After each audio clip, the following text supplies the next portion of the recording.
record here. We're recording live now. We're not going live, but I am recording. So I'll count us down here in five, four, three, two, and one. All right, welcome to another episode of the Spurs Takeover. We're going to be going ahead and bringing you a recap of the ongoings in the Spurs world. What's been going on between last week and now up until this week, right before we take a break here for Thanksgiving. So I'm going to be joined by our good friends and my coworkers here, Benjamin Bornstein and John Diaz. So what's up, guys? Living the dream, man. About to gorge on some turkey tomorrow. Eat my Thanksgiving Day meat. Watch some football. Watch college basketball. Now that we've got it back, hallelujah. Are you going to wear the stretchy pants? Oh, the stretchy pants are being worn currently. Wow. Will not be taken off until Friday. Are they going to be the same stretchy pants? That's the question. I can only hope they have the same constitution that I do. Yeah, maybe the stink will keep you nice and warm. Ugh, but yes. Hey John, what's up, man? How's it going, dude? Hey, man, this is early for me, all right? I work nights. I'm on like my third cup of coffee, and it's only noon, so I'm going to be cracked out the rest of the day. I'm ready. Wow, you're ready just to take a nap, huh? Exactly. There you go. So let's go ahead and start with the recap of what's been going on in the Spurs world here. So we got word, that the Spurs were able to make some moves, and one of those being they just kept the people that they liked. We like the team we got. We've seen that I don't know how many times on Twitter with all the Spurs fans making fun of the Spurs not making any sexy moves. So one of the moves was re-signing one Jakob Poeltl. 3 years, about $27 million is what the contract is worth. I don't know about you guys, but to me that sings of taking a hometown discount, and it's a bargain for Jakob Poeltl. I was thinking he was actually going to command somewhere in the neighborhood of 10 to 12 mil, and if that was the case, I didn't think he was going to stay with us. But around 7 mil, that's not too shabby, man. I don't know how the contract breaks, but I think the first year is around maybe 8 million, and then I think it goes up a little bit more, or declines a little bit more over the next 2 years. So that's pretty good. I mean, what were your impressions? We'll start with you, John. I really liked it because I know we had a discussion, I think, last offseason on the Spurs cast, thinking that maybe Jakob could get fetch even disaster scenario would be 15 million. Yep. And thinking about that in the way the NBA's played now, it's just kind of yeah, that's a little too much. And the Chimezie meant to at the time didn't show the signs of development to let a Jakob Poeltl go. I think what gave me some kind of relief was seeing Myers Leonard signing a similar contract at I think a couple days before. And Myers Leonard has, I think, statistically a little bit better than Jakob, but he's not anywhere near that good defensively. He wasn't even good enough for Miami's postseason roster because he caught a little bit of COVID playing Warzone during quarantine. Oh, God. But yeah, it's one of those things. I think it was a really good signing. It keeps that young core intact. And most importantly, you keep an asset that you got from that trade of Kawhi Leonard. So I think that's the biggest thing moving forward is that as long as you can keep those young assets at a reasonable price, hey, 3 years isn't too bad. I think that'll put him at 27, 28. So he's in line for another payday. Yeah, that he is. And, I like the way that he's kind of developed here with the Spurs. I think he's carved out a good little niche, as far as him being able to be a productive piece. Now, is he going to be a bona fide NBA All-Star or an NBA superstar? No, let's be real. He's just a solid piece that works well with the team. So moving on to you, Ben, what were your impressions of the Spurs signing Jakob Poeltl? Like John said, the Myers Leonard signing gave me a little bit of hope because, like he said, he was a guy who really didn't play in the postseason, and they were going to give him that much money. So I kind of figured Jakob Poeltl is probably a better player. He's good. He plays a lot more minutes. He's probably more integral to the Spurs than Myers Leonard is to the Heat. And so I was worried that they might try and overextend themselves and pay him a little too much. But I think he gave him a bit of a discount, and about 8 million a year, a little over 8 million every year for 3 years is really not that bad.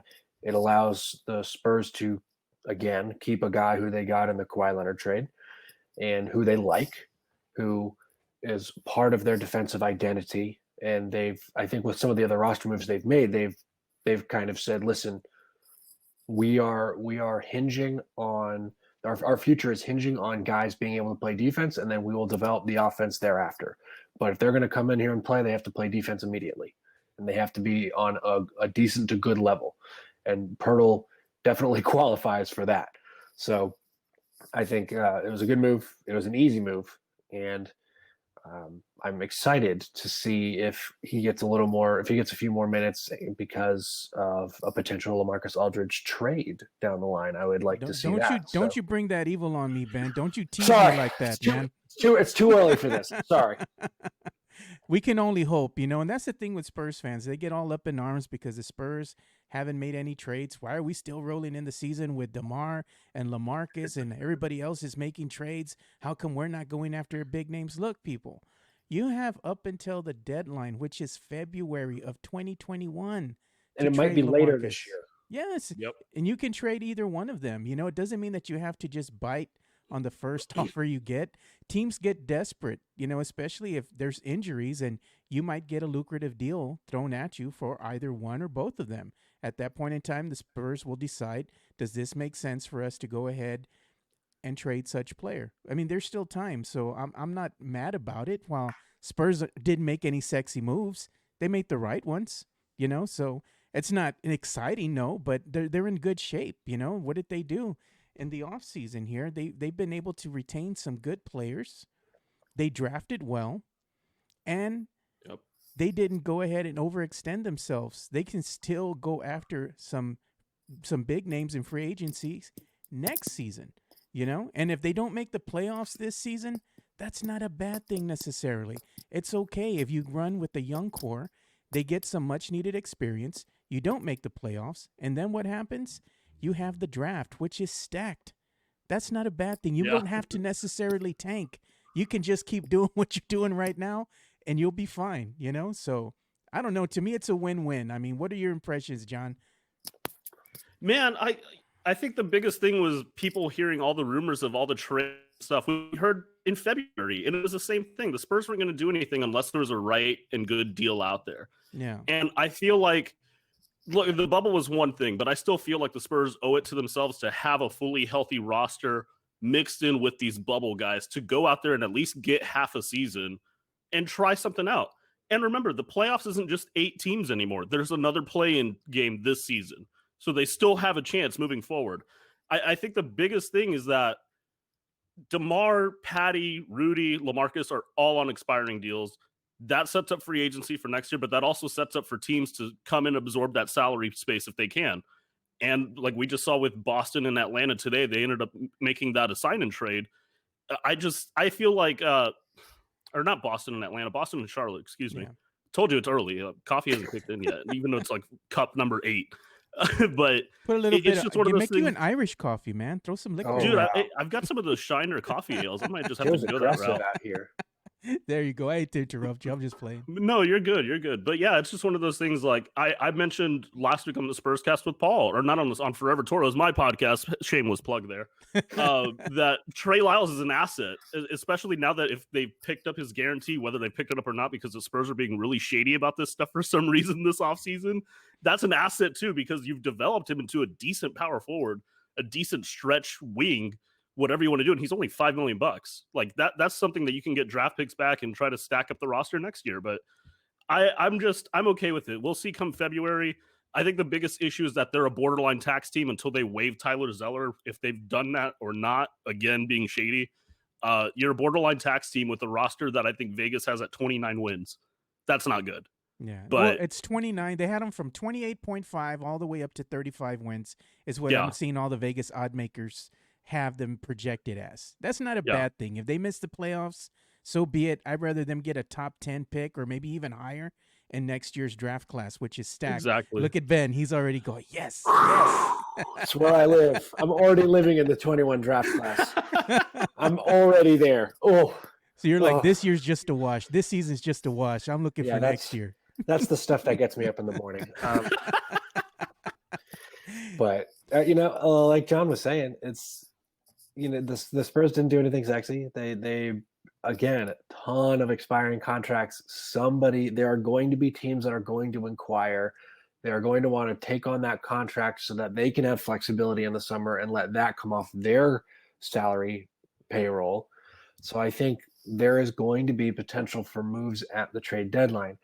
Now, you have to take that with a grain of salt because the Spurs also have this very odd and strong aversion to making big plays for trades and free agents when when they can go out and sign a couple of little free agents here and there. They prefer to keep things under the radar, and I get it. They're a small market team. They don't have the luxury of just throwing out money at people and saying, yeah, screw it, we'll pay the luxury tax, we don't care. They can't do that. So again, with all the signings they have, they could still, and with who has left and who is probably going to leave, looking at you, Marco Bellinelli, they should be able to sign Trey Jones to a regular contract. They can't sign him to a two-way because they already have two-way guys. Yeah. So, I've really honestly been following a lot of Paul Garcia because he's been getting into the salary cap stuff and how they might sign Trey Jones and things like that. And I think they can still come in under the luxury tax by like 1.2 million. Yeah. If they, assuming they get rid of Tyler Zeller before his contract's guaranteed. Yeah, before February is what it is. Yeah. So, and there's no reason to think that he is going to continue to be on the roster up until February, unless something absolutely catastrophic happens, knock on wood. Yeah, exactly. Another thing that the Spurs did low-key, too, was they brought back Trey Lyles, and if a lot of fans hadn't been following that, his contract became fully guaranteed. I think it was at midnight of November the 19th. So the Spurs, I guess they didn't release a statement per se, but everybody pretty much figured it out because Trey Lyles confirmed this, on his Twitter page. And he said, hey, he's glad to be a Spur again, or stay with the team. So that was a smart move in my book. I mean, I like Trey Lyles. I thought he played solid for the San Antonio Spurs, an inside presence, a guy who can shoot the ball, has a mid-range jumper, can shoot a three, knows the system well, can play defense, can pass the ball, so he can kind of do a little bit of everything that we need. That's not a bad thing, but I'm sure Spurs fans have other 10 people lined up that can go ahead and play the position better, and then we have all types of money to go after these guys, right, John? I mean, Giannis is still out there. He hasn't signed that Supermax yet, so I mean, why not just go get Giannis instead of Trey Lyles? But I doubt we can even afford his brother at this point. Dang. We can't even afford Hill Country Fair, John. You get a salary contact high just from being related to Giannis. Right. There you go. Can we just remind everyone that the Spurs are still paying DeMarre Carroll? Oh no! Don't. Why would you remind up, me of that, man? John? I had to bring down the mood. I'm sorry. Unbelievable. Just because your coffee isn't kicking in yet doesn't mean you have to bring the rest of us down with you. Why do you got to bring up old stuff for, John? Why do you got to bring up old stuff? But yeah, you know what I'm talking about. Spurs fans want us to go after some big names, but we just don't have the cash, So Trey Lyles is a smart move. While it's not sexy, it's smart. So what are your thoughts? I would agree that those two words also describe Trey Lyles. But smart, but maybe not sexy. Wow. No, but he's a good player. Like we said earlier, he can extend the floor for you. He can play a little bit of defense. He's 6'10", 6'11", maybe 6'9", according to some people. I don't really know because measurements are no longer consistent because half the time we're measuring dudes without shoes on, half the time we're measuring them with shoes on. Last I checked, the game of basketball is played with shoes on, so that's the only height I care about. But you know what? NBA Combine is going to NBA Combine. That's what they do. Yeah. So let's go ahead and let me read this to you guys just to give you a checklist of what the Spurs were able to do. Oh, boy. Last week and this week. DeMar opts in, right? Not a bad thing. They draft Devin Vassell. They drafted Trey Jones. They waived Metu. Resign Eubanks. Resign Portal. Guarantee Lyles. Get rid of Bryn Forbes. And potentially Marco Bellinelli's out the door more than likely. He's not going to be too far behind Bryn.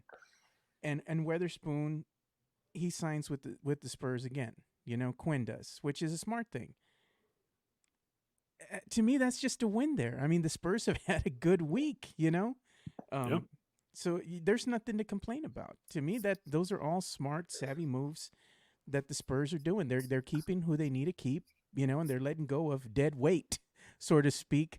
I don't hate Bryn Forbes by any means. I mean, though I gave him the nickname Barbecue because he'd get, he'd be cooking. They'd cook him under the rim inside the paint. He Guards was would blow grilled by chicken. him. Yeah, he was Yeah. barbecue chicken, no doubt. I wish him the best. He gets to play for a contender with the Bucks. And the Spurs can Yep. now And he give doesn't the have to play defense now. and he doesn't. He can just Exactly. shoot. Which is what the Bucks need. They needed somebody Must who be could nice. shoot. Exactly.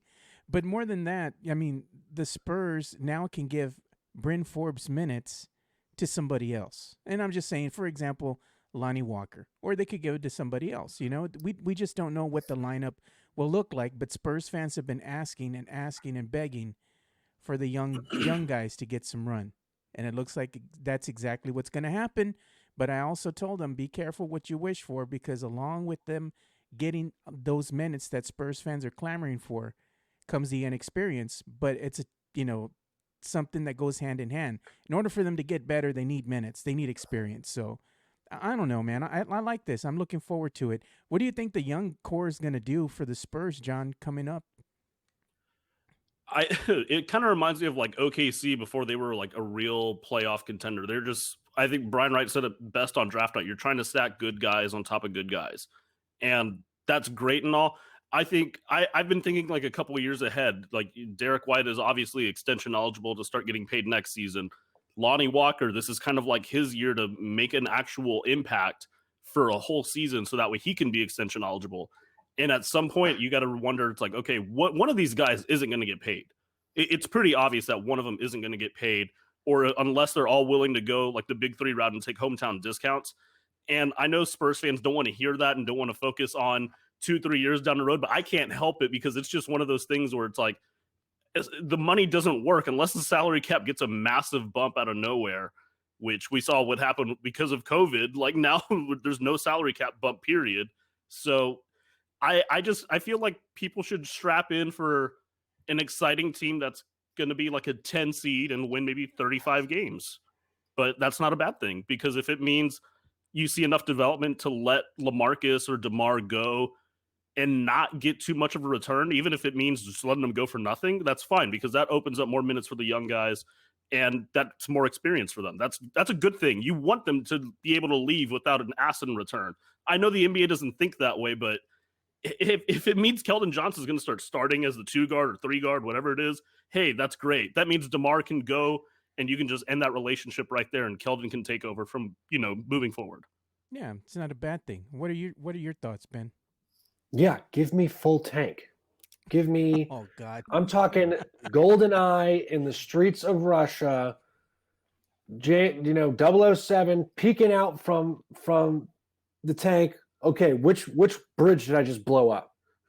All right, I don't. That's a I want to reference. Thank you. I very much love that video game. I think that the young guys have to get their run, and yes, I understand you have to play DeMar, you have to play LaMarcus, but you, at some point, if those guys don't make you competitive and they don't, you're seeing that you're not trending toward a potential playoff spot. You say, okay, we're going to give you enough minutes so that people are interested in you. But for the most part, we're giving our young guys the minutes. We're going to see what we can get out of them. We're going to see how they run together. We're going to see the chemistry. We're going to see if the defense holds up, which it should. That's that unit's calling card right now. That's how they're going to see playing time. And we'll figure out the offense after that. If that means we are one of the fastest teams in the league getting up and down the court, and maybe we have a lot of turnovers, we have a lot of mistakes, but we're shooting threes well, we're shooting at the rim well, and we're getting up and down, we're getting a lot of possessions, great. That's fine. We can live with those mistakes. Those mistakes can be fixed down the road. So to me, Spurs should go full youth movement. I think I think they also need to figure out if they have something and what they have in Lukas Šimanić. Yep. Because he's there were spurts he played really well in the G League.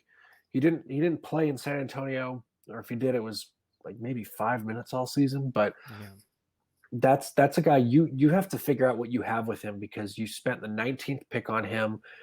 He's a guy you didn't just draft and stash. You brought him over. He's playing here, and you have to see. All right, is this a guy that we're eventually going to go down the road and pay? Like John was saying, there are already a couple of guys who are very very clearly going to get paid by the Spurs, and if the Spurs don't want to keep him around, they will get paid by someone else.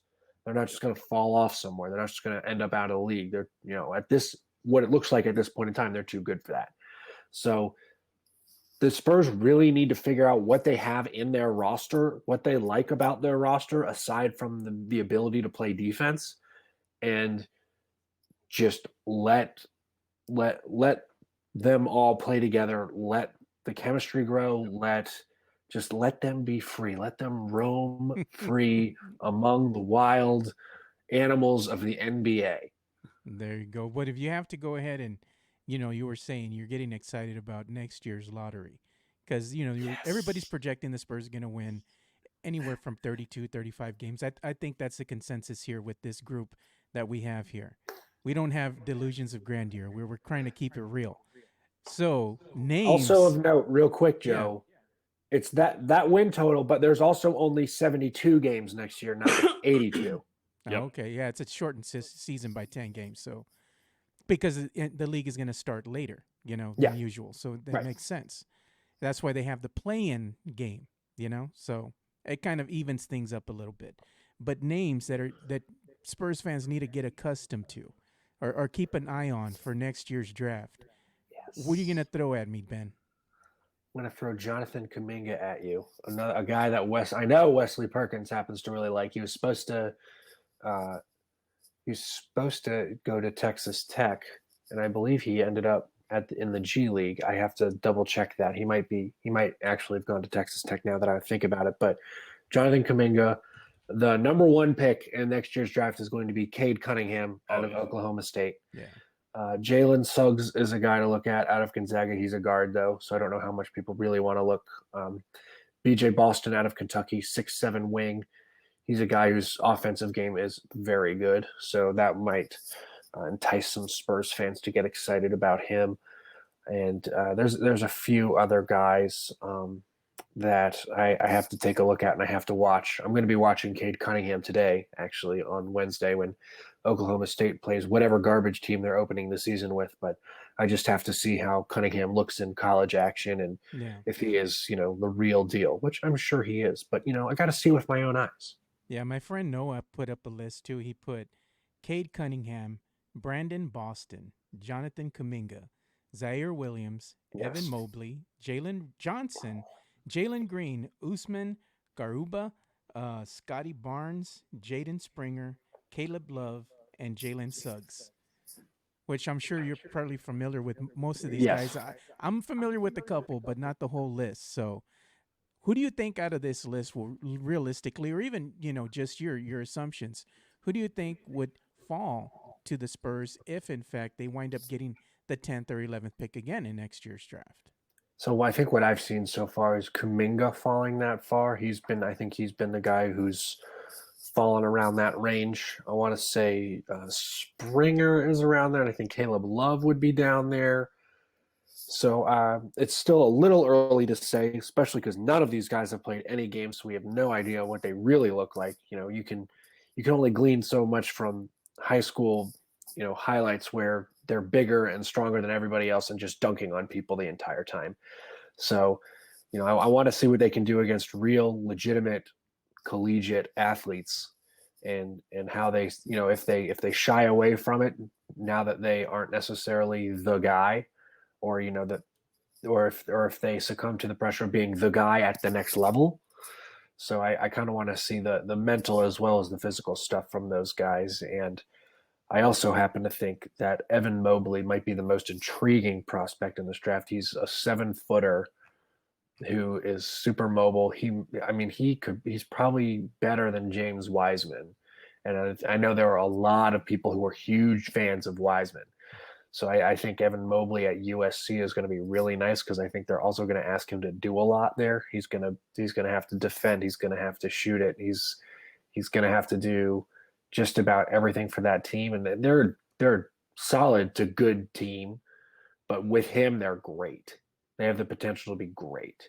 So I think if he takes USC to that next level as a freshman center, 7 feet tall, I think that could really boost his stock, and he's already a kind of a consensus top 5 pick. So, I think if he can really take them to the next level, he might be able to overcome Cunningham in those mock drafts. Oh, there you have it. Spoken by the man himself. For everything you need to know about any type of future draft picks, guys that be coming from college, coming over to the NBA, Ben's your guy. He's the kind of the thesaurus that we all go and pick your brain. What do you think about this guy, Ben? What do you think about this guy, Ben? And I love it. Yeah. And John, did you have any guys that you're keeping an eye on? No, but I just watched 5 minutes of Jonathan Kuminga and Evan Mobley, and I'm sold. Just tank it. Just tank it. Though my only issue with Evan Mobley is one of the comparisons was Jonathan Bender, and that just scares the crap out of me. Yeah, that's not great. Yeah, that's not a good one, but I'm sold either way. 7'5" wingspan, all in. Yeah, go for it. Yeah, dude certainly got his length going for him. So we're going to go ahead and start bringing this show to a close because I know it's going to be Turkey Day and we're all going to want to just relax. We got things to do. Maybe we got relatives to go visit or get on the road to go say hi to somebody. But I got to ask you, John, you got to tell us what's your go-to dessert, man, after you stuffed yourself with turkey, man? Are you going to go for pumpkin? You're going to go for pecan pie? Or are you going for something else? Pecan pie is an abomination. Oh, don't say that. John, I need you to say that louder for the people in the back. That's good. Pecan pie is an abomination, man. Thank you. I'm sorry. I love pumpkin pie. A sneaky pie that's really good is buttermilk. Oh. And I had a buttermilk pie for the first time at a really niche pie shop out here in Houston, and I was sold. So I'm going to go get one of those today and probably save it all for myself because if my parents even see that, it's gone and not having it. All right. So I'm going to get my stretchy pants out and a spoon and just eat the pie my damn self. He's going to go hide in the room. You're going to hide in the room and eat it all yourself. Just bring the box. 100%. 100%. Bring the empty box and put it on the table. Yeah. Psych. And what about you, Ben? What's your go-to dessert after you eat your turkey?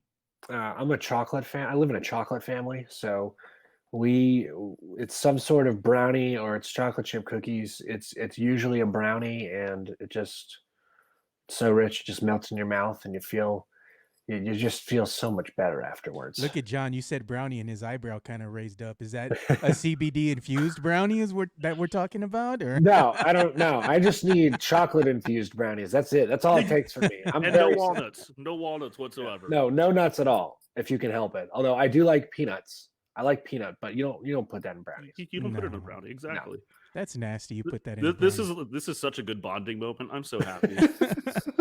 Well, my go-to is I like me a good brownie. I ain't gonna lie. My daughter does make some good brownies for Thanksgiving. But one of the things that I go to is the pumpkin pie that we make. That's kind of our tradition, and it just tastes so much better when you make it yourself versus you buying it in the store. So that's mine. And I put a little bit of ice cream on top of it with a little dollop of Cool Whip.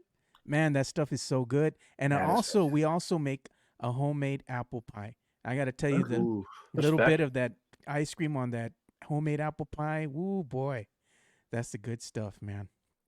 So it's not the bad stuff, I'll tell you that. Oh no. Oh, and if you haven't tried it, they do have Shinerbach has made their holiday brew. It's in stores now. It's really good. I like it. I gotta say, because I'm a beer connoisseur, I do like their Oktoberfest beer, but I also like the seasonal holiday beer that they make. So if you haven't tried it, go out and get it. It's really good, and it smells like the holidays. I've got about 15 sitting in my fridge right now. The holiday one? Oh yeah. Oh yeah. I recently bought that Cold Front 6-pack. Oh yes. That 1909 was amazing. Yeah, dude. That is one of the best beers I've ever had. But yeah, once I saw the Shiner Cheer, instant cop. Yeah, every single time. I got a smile on my face, and I'm like, I'm getting it now because everybody was. There was only a couple left because everybody gets them, so I'm like, mine. Yeah. And I saved it in my mini fridge, and I have a lock on my mini fridge. You can see it behind me. It's right here where the little microwave is. Oh my gosh. Yeah, because I got to lock it because I got a son that likes to come in here and steal my beer because he's like 21 plus. So no, Can't have it. No, dude, the kid, man, he knows. He drinks his beer, and then hey, I drink all mine. Let's go get Dad's stash now. Yeah, he can stick to his PBR. Yeah, psych, you can't do it now because I got the lock on that damn thing. See, I'm thinking. As you get older, you think a little bit. That's what I should put a picture of myself on the bridge. There you go. Think about it. Think about it. All right, guys. So we're going to go ahead and bring the show to an end. But before we do, where can they follow you, John, on Twitter? By John Diaz, B-Y John Diaz, Johndiaz, because some people like to spell my name at Starbucks, Jhon. And if I've never seen a John with his name spelled that way. And if you know one, send them to me because I want to know what the hell were his parents thinking. Yeah, anyway, that's just mean. Jhon? Jhon, like Jahan. Like, no, I did not say Jahan. That's not a name. That's actually just not a name. Maybe they're trying to church it up. Like, it's Hyun. The H is silent. I'm telling you, man. Some people took Hooked on Phonics a little too seriously. Yo. Now I think I'm going to have to spell his name that way just because. No. We'll tell Mike to change it in the Slack. Change it to Yon. Please, dear God, don't. I'd never be able to look at it with a straight face. I'd never come on again. I just disappeared to a hole thinking that my name is Jahan for the rest of my life. And Ben, where can they follow you on Twitter? Not a Juan Diaz, that's for sure. Can't stop. You can find me on Twitter at _Boomstein. I don't generally talk about how other people spell their names, but I will for you if you want to send me a $5 donation straight to my Venmo account. I will send you a 3-tweet thread if you want. But no, I talk NBA draft, college basketball, a little bit of college football here and there. My how much I despise the NFL and how it's run. I hate you, Roger Goodell. But I hope you're listening. And how poorly the Dallas Cowboys are also run, because I know there are many Dallas fans out here, and I would love to troll you all. Jerry and Goodell are saying, good, let the hate flow through you, man. Yeah, they're going full Sidious, and I'm okay with that.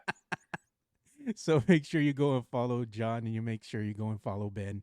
And you can follow me at 2 Shots Podcast, and it's all spelled out, TWOSHOTS Podcast on Twitter, Facebook, Instagram, and YouTube. So for John, Ben, and myself, well, we're going to go ahead and end this episode of the Spurs Takeover. And like we always say, spread the love, stop the hate, be kind to one another. We're out. Peace.